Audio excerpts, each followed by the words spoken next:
നിസ്കാരത്തിന്റെ തക്ബീറത്തുൽ ഇഹ്റാം അല്ലാഹു അക്ബർ എന്ന പറയൽ നിർബന്ധമാണ്. നിസ്കാരത്തിലേക്ക് പ്രവേശിക്കുന്ന തക്ബീർ പറയൽ നിർബന്ധമാണ്.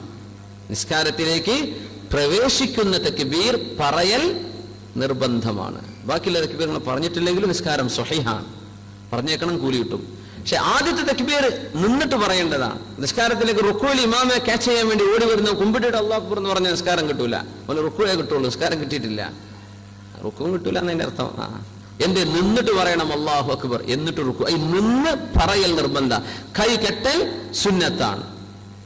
എങ്ങനെ പറയേണ്ടത്? കൈ താഴ്ത്തിയിട്ടിട്ട് ഇന്നൊരാൾ കൈ താഴ്ത്തിട്ട് നിസ്കരിക്കാന്ന് വെച്ചാൽ കുഴപ്പമൊന്നുമില്ല, അതിന് വിരോധമൊന്നുമില്ല. അങ്ങനെ കുറെ ആൾക്കാർ നിസ്കരിക്കുന്നുണ്ടല്ലേ, സുന്നത്തിന്റെ രീതികളാ. അങ്ങനെ സുന്നത്തുണ്ട്. കൈ പൊക്കളിന്റെ താഴെ സുന്നത്തുണ്ട്.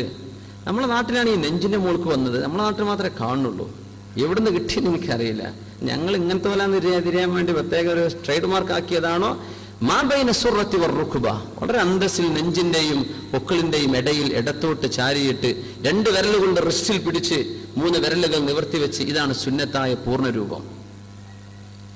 ഇമാം അബൂ ഹനീഫ തങ്ങൾക്കാണ് തഹ്ത സുറ, ഈ നമ്മുടെ പൊക്കളിന്റെ താഴെയായിട്ട് കൈവെക്കാൻ പറ്റും. ഇർസാലുണ്ട് മാലിക് മദ്ഹബിലൊക്കെ, കൈ താഴ്ത്തിയിടുക, അനക്കരുത്, എങ്ങനെ നിസ്കരിക്കാൻ പറ്റും. അപ്പൊ അങ്ങനെയൊക്കെ ഉള്ളതുകൊണ്ട് ഇത്തരം സുന്നത്തുകളൊക്കെ നിലനിൽക്കുകയാണ്. അതാണ് ഏറ്റവും വലിയ രസം.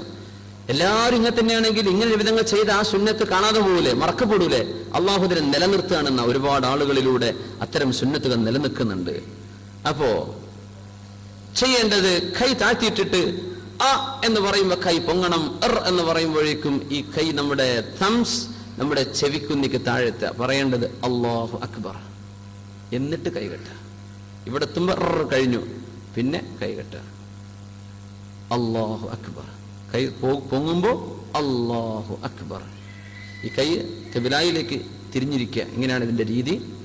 എന്ന് കഴിയുമ്പോഴേക്കും ഇവിടെ എത്തണം. ഇനി അതിൽ വിശ്വാസമാകരുത്. പഠിച്ചോനെ ഞാൻ ബുറന്നപ്പോ എത്തിയോ ഇല്ലേ? മനുഷ്യന്മാരുടെ വിശ്വാസമായിട്ട് നിയ്യത്ത് ചെയ്യാന്നൊക്കെ പറഞ്ഞാൽ നാവ് കൊണ്ട് പറഞ്ഞു ഇറങ്ങാറാണവരുണ്ട്. നിങ്ങൾ പറയണ്ട, കൽബിൽ കരുതിയാൽ മതി. ഞാൻ അള്ളാഹ്ക്ക് വേണ്ടി ഫറലായ ഓർസ്കാരം സ്കരിക്കാം. കഴിഞ്ഞു, അല്ലാഹു അക്ബർ. നീ കൈ ഇങ്ങനെ ഒന്നും പൊക്കാൻ പറ്റില്ല. ആ നിയ്യത്ത് അങ്ങനെ ചെയ്താൽ മതി. നിയ്യത്ത് കൊണ്ട് ഇടങ്ങാറാവുകയാണ്. അങ്ങനെ ചെയ്യും. ഇതൊക്കെ വിശ്വാസം ഇബ്ലീസ് ഉണ്ടാക്കുന്നതാണ്. അപ്പോ അതാണ് എന്റെ പൂർണ്ണ രൂപതയോട് എഴുതി ചോദിച്ചു, അതുകൊണ്ട് പറഞ്ഞതാണ്. നമ്മുടെ ബൈത്തുർ റഹ്മ വില്ലേജ് നടക്കുന്നുണ്ട്, മാഷാ അല്ലാഹ്. അബുദാബി മാടായി KMCC ബൈത്തുർ റഹ്മ വീടൊക്കെ നമ്മൾ കേട്ടിട്ടുള്ളത്. ബൈത്തുർ റഹ്മ മഹാനായ മർഹൂം ബഹുമാനപ്പെട്ട ശിഹാബ് തങ്ങളുടെ പേര് റഹ്മഹുല്ലാഹ് നവ്വറല്ലാഹു മർഖദ, ഖബറിനെ അല്ലാഹു പ്രകാശിപ്പിച്ചു കൊടുക്കുമാറാകട്ടെ. ആ ഒരു വല്ലാത്ത ഒരു ദീപ്തമായ നേതൃത്വം, മാഷാ അല്ലാഹ്. ആ കുടുംബത്തിൽ ഇന്ന് നേതൃത്വം നൽകുന്ന മഹാനായ ഹൈദരലി ശിഹാബ് തങ്ങൾ അവർ അല്ലാഹു ദീർഘായുസ്സും ആഫിയത്തും നൽകുമാറാകട്ടെ. ഹൈദരലി ശിഹാബ് തങ്ങൾ അവരുകളൊക്കെ ബൈത്തുർ റഹ്മ വല്യങ്ങളുടെ പേരിൽ തുടങ്ങിയതാണ്. ഹൈദരലി ശിഹാബ് തങ്ങളെ ഇപ്പോൾ അടുത്ത് പരിചയമുള്ളവരൊക്കെ ഉണ്ടായിരിക്കും. തങ്ങളുടെ ഇപ്പോൾ പണക്കാട് കുടുംബത്തിലെ പൂക്കോയ തങ്ങളിലൂടെ വാപ്പയിലൂടെ ആ വാക്കുകൾക്ക് ഫലമുണ്ട്. മന്ത്രിച്ചൂതി കൊടുത്താൽ ഫലം, അല്ലെങ്കിൽ പറഞ്ഞാൽ ആ വാക്ക് അതുപോലെ സംഭവിക്കുന്ന പോലെയുള്ള ഒരുപാട് അനുഭവങ്ങളൊക്കെ കണ്ടത് മഹാനായ ഹൈദരലി ശിഹാബ് തങ്ങൾക്കാണ്. വലിയ മഹാനാണ്. നമ്മള് ലീഗിന്റെ നേതാവില്ലേ, ഞാൻ മാർക്സിസ്റ്റുകാരനാണല്ലോ, അതൊക്കെ പറഞ്ഞോ. പക്ഷേ അള്ളാഹുവിന്റെ ഹബീബിന്റെ ചോരയിൽ വന്ന അവിടുത്തെ കുടുംബമാണ്. ആ ബഹുമാനം വകവെച്ചു കൊടുത്തേ പറ്റൂ.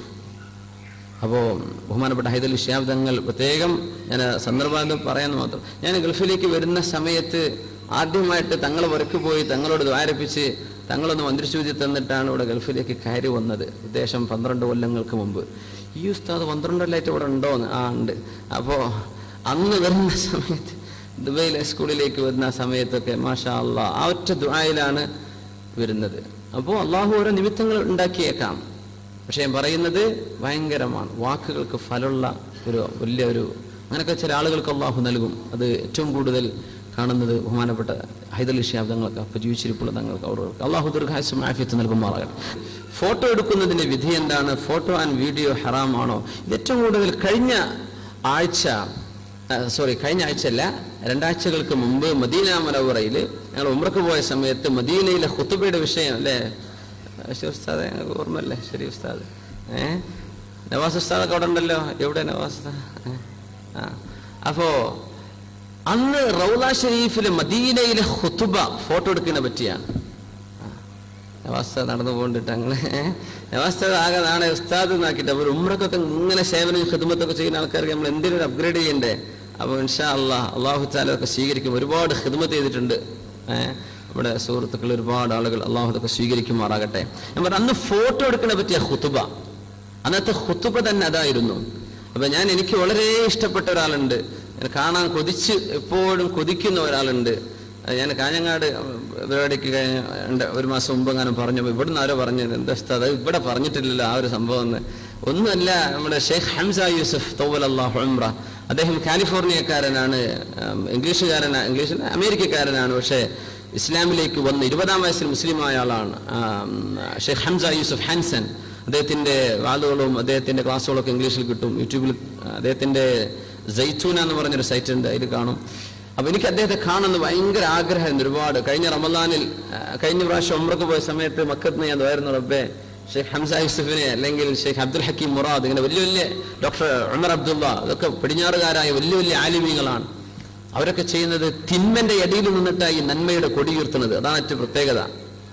ഇസ്ലാമിന്റെ നാട്ടിൽ ആലിമീങ്ങൾ ഒരുപാടുണ്ട്, അൽഹംദുലില്ലാ, അവരോടൊക്കെ നമുക്ക് ബഹുമാനം. പക്ഷെ തിന്മ നടക്കുന്ന നാട്ടിൽ നന്മയുടെ കൊടി പിടിച്ച് നടക്കുന്നവരാണ് ഇവർ. അപ്പൊ ഷെയ്ഖ് ഹംസ യൂസഫിനെ കാണുന്ന ഭയങ്കരമായിട്ട് ആഗ്രഹിച്ചു. മദീനത്തേക്ക് എത്തി. യാ അല്ലാഹ്, കുടുംബം, ഞാൻ ഒറ്റയ്ക്ക് പോയിരുന്നു, കുടുംബം കൂടെ ഉണ്ടായിരുന്നു. എനിക്ക് ക്ഷീണം തോന്നി, ഇരിക്കാന്ന് പറഞ്ഞു. മദീനത്തെ ആ പള്ളിന്റെ മുറ്റത്ത് ഇരുന്നു. അവിടെ കുടണ്ടല്ലോ, നടക്കാൻ വയ്യ, കാല് വേദനിച്ചിട്ട് കുട്ടികളെ പറയുമ്പോൾ ഇരിക്കുക, കുറച്ചു നേരം ഇരിക്കുക, ബക്കയിലേക്ക് പോവുകയും ചെയ്യുക, സിയാറത്ത് ചെയ്യുക. ഇരുന്ന് നോക്കുമ്പോണ്ട് ഹംസ യൂസഫ് അവരുടെ മുമ്പിലൂടെ അങ്ങനെ പോകുന്നു. കന്തൂറൊക്കെ ധരിച്ചൊരു യമനി പണ്ഡിതൻ എന്നാ കണ്ടാ വിചാരിക്കുക. ഓടിച്ചെന്ന് ഞാൻ അദ്ദേഹം അറബി സംസാരിച്ചുകൊണ്ട് ആരോട് കൂടെ പോവാൻ പരിചയപ്പെട്ടു, കെട്ടിപ്പിടിച്ചു, ദുആയിരുന്നു. അൽഹംദുലില്ലാ. അത് കഴിഞ്ഞ വർഷം. ഈ വർഷവും മദീനത്തെ പള്ളിയിൽ റൗള ഷരീഫിൽ അദ്ദേഹത്തെ കണ്ടു അന്ന് ഖുതുബ കഴിഞ്ഞ ഉടനെ. പറയാൻ വേണ്ടി ഈ ഫോട്ടോയാണ് വിഷയം. ഷെയ്ഖ് ഹംസ യൂസഫ് ആ ഖുതുബയെ പറ്റിയാണ് പറഞ്ഞത്. ഞങ്ങൾ 10 മിനിറ്റോളം സംസാരിച്ചു. എന്നെ വ്യക്തിപരമായി അറിയില്ല, എൻ്റെ പേരൊന്നും അറിയില്ല. പക്ഷേ അദ്ദേഹത്തോട് ഞാൻ പറഞ്ഞു, ഇന്നി യുഹിബ്ബുക ഫില്ലാ, അള്ളാഹുവിനെ വിചാരിച്ചിരിക്കും, നിങ്ങളോട് ഇഷ്ടമാണെന്ന് പറഞ്ഞു. ഞങ്ങൾ കുറേ വിഷയങ്ങളൊക്കെ സംസാരിച്ചു. അപ്പോ ബഹുമാനപ്പെട്ടവർ പറഞ്ഞു, അൽഹംദുലില്ലാ, ലോകത്ത് നടക്കുന്ന ഒരു സംഭവത്തെ പറ്റി ഒരു ഖുതുബ പറഞ്ഞല്ലോ, അൽഹംദുലില്ലാ എന്ന് പറഞ്ഞു. ഒന്ന് ഫോട്ടോ എടുക്കുന്നത്, വീഡിയോ എടുക്കുന്നത്, അതിൽ ഹലാലും ഹറാമുകളും, വീഡിയോ ഫോട്ടോ പ്രദർശനങ്ങളിലൂടെ ഹറാമ് പ്രചരിപ്പിക്കപ്പെടുന്നത്, അത് നെറ്റിൽ അപ്ലോഡ് ചെയ്യുന്നത്, ഇതിനെ സംബന്ധിച്ചൊക്കെയായിരുന്നു അന്നത്തെ ഖുതുബയുടെ വിഷയം. ഹംസ യൂസഫ് അദ്ദേഹം പറഞ്ഞു, എനിക്ക് ഫോട്ടോ ഇഷ്ടമല്ല. വലിയ വലിയ ആൾക്കാരൊക്കെ ഫോട്ടോ എടുക്കുകയാണെങ്കിൽ നമുക്ക് പറയാൻ പറ്റില്ല, പക്ഷെ ചെറുപ്പക്കാരൊക്കെ എടുക്കുകയാണെങ്കിൽ ഞാൻ വേണ്ട എന്ന് പറയും. അദ്ദേഹം പറഞ്ഞു, ഈ ഒരു പിക്ചർ എടുക്കുക എന്ന് പറഞ്ഞാൽ it is talking about past, നമ്മുടെ കഴിഞ്ഞ കാലത്തെ കുറിച്ചാണ് പറഞ്ഞത്. അദ്ദേഹം പറഞ്ഞു, I don't want to think about my past, I am doing തൗബ ആൻഡ് ഇസ്തിഗ്ഫാർ about my past. Why should I be bothered about my past? നമ്മൾ കഴിഞ്ഞ കാലത്തെ പിടിച്ചു വെക്കുകയാണ് ഈ ക്യാമറ എന്ന് പറഞ്ഞാൽ. മുമ്പോട്ട് നോക്ക്, മുമ്പോട്ട് നടക്ക്. കഴിഞ്ഞ കാലത്തേക്ക് നോക്കി നിൽക്കാനൊന്നും നേരല്ല, നിന്റെ മുമ്പോട്ട് ആലോചിക്ക്. എന്താണ് ഈ വീഡിയോകളും ഫോട്ടോകളൊക്കെ പറയണത്? കഴിഞ്ഞ കാലത്തെ കുറിച്ചാ. അദ്ദേഹം പറയും, എന്റെ കഴിഞ്ഞ കാലത്തെ കുറിച്ച് ഞാൻ തൗബ ചെയ്തുകൊണ്ടിരിക്കുകയാണ്, അള്ളാഹുവിനെ ഇസ്തിഗ്ഫാർ ചെയ്യാൻ എന്റെ ഓരോ സെക്കൻഡുകളെ കുറിച്ചും. എനിക്കത് ഇഷ്ടമല്ല. അദ്ദേഹം പറഞ്ഞു, ഇത് പാശ്ചാത്യന്മാർ കൊണ്ടുവന്ന ഏർപ്പാടാണ്. സാറ്റലൈറ്റ് ഡിഷ് തുടങ്ങിയ കാലം അദ്ദേഹം പറഞ്ഞു, ഒരു തേളുകൾ മാത്രമുള്ള ഒരു ഐലൻഡിലാണ് ആദ്യമായിട്ട് ഈ സാറ്റലൈറ്റിന്റെ ടവർ സ്ഥാപിച്ചതെന്ന്. അദ്ദേഹം അതിനെ കുറച്ച് ഇംഗ്ലീഷുകാരെ പേരൊക്കെ പറഞ്ഞു, ഞാൻ മറന്നുപോയി. അവർ ആദ്യമായി തേളുകളുള്ള ഒരു ഐലൻഡിൽ കൊണ്ടുപോയിട്ട് ആദ്യത്തെ സാറ്റലൈറ്റ് ഡിഷിന്റെ ടവർ സ്ഥാപിക്കുന്നത്. അത് തന്നെ പൈശാചികമായൊരു ചിന്തയാണ്.